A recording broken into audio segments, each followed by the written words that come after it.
Andrés Duany, Suburban Nation, The Rise of Sprawl and the Decline of the American Dream.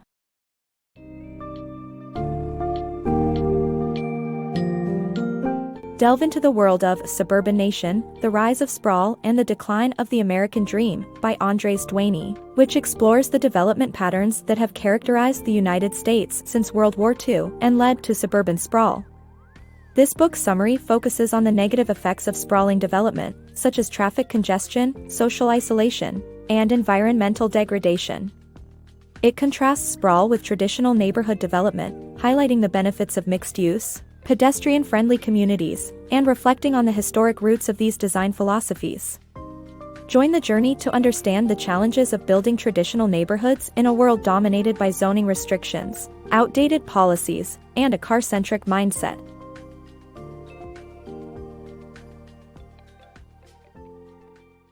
Beyond sprawl. Suburban sprawl has been the dominant development philosophy in the USA since World War II.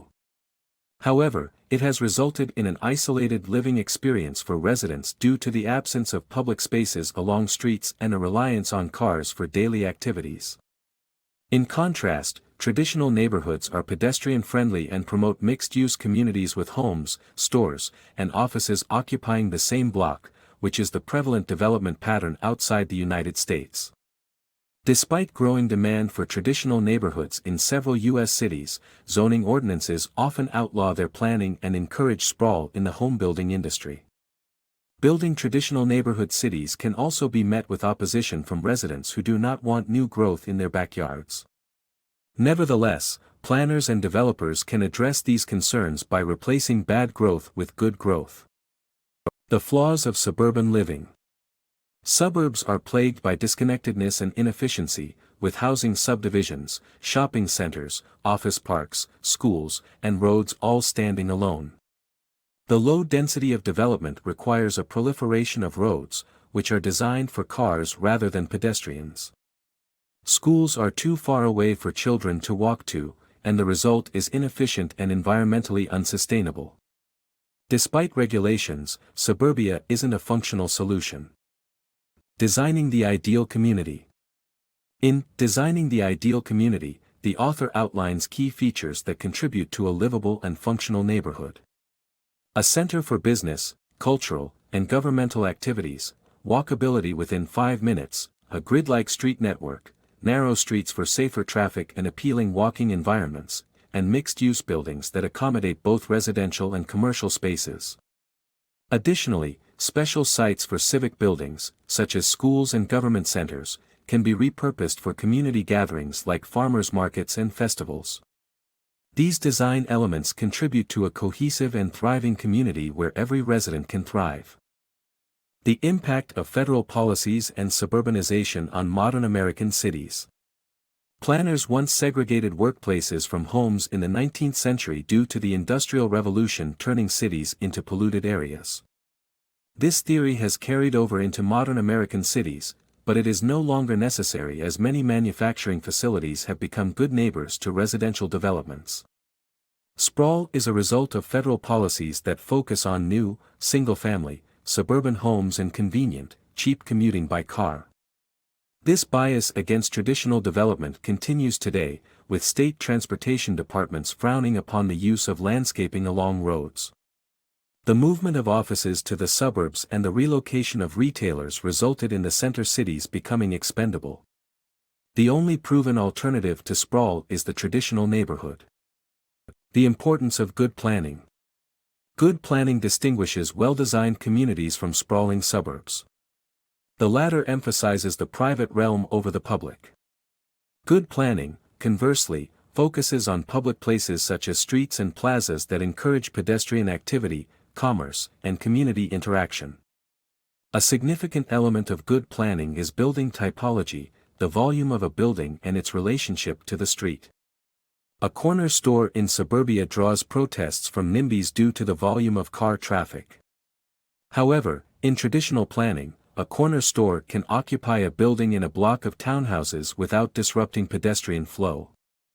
Bad planning features the car as a dominant artifact, resulting in aesthetically displeasing garages that occupy the most prominent space of suburban homes. Bad planning also creates disorienting environments with curved streets and cul-de-sacs that encourage drivers to speed and cause more accidents. In contrast, good planning uses straight streets that incorporate unique civic buildings. It also represents a community's diversity and personality while considering its transportation needs to make traffic safer. Lastly, bad planning contributes to ruthless segregation by minute gradations of income. This phenomenon is entirely opposite to the spirit of community life and promotes class-based walls. Good planning, on the other hand, emphasizes community integration and inclusivity.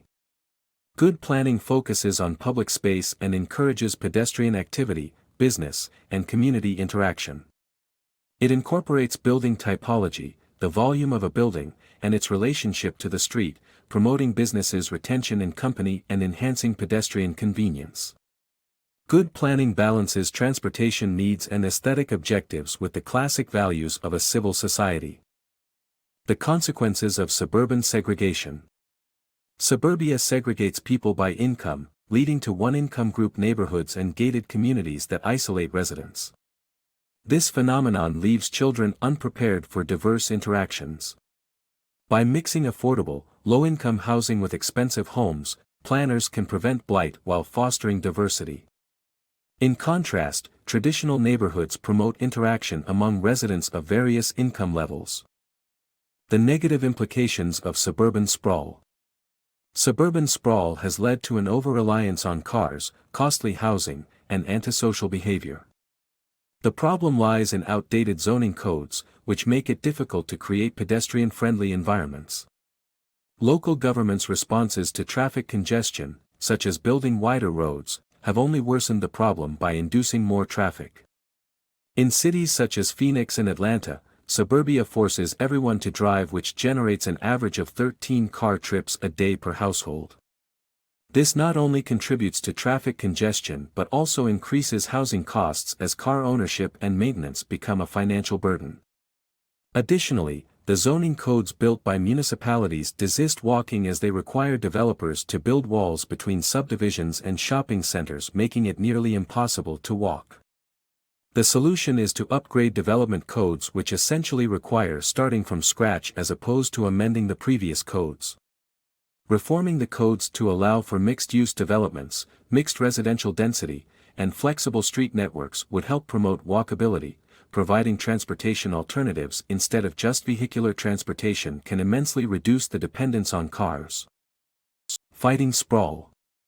In Fighting Sprawl, the authors propose several techniques to combat uncontrolled growth. One effective method is to establish regional planning that oversees development across municipal borders. It's also essential to educate elected officials and citizens on the effects of sprawl.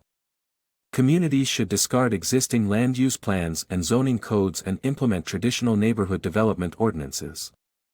State governments should limit the construction of roads as they exacerbate traffic and encourage mass transit instead. Lastly, architects must recognize that their designs shape people's behaviors, and good growth is preferable to sprawl. The authors stress the urgency of addressing this pervasive issue.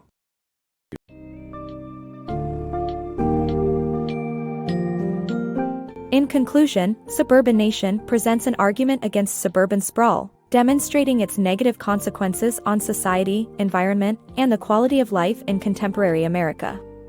Comparing traditional neighborhood development with sprawling suburban models, the book exposes the problems created by strict zoning ordinances and reliance on automobiles.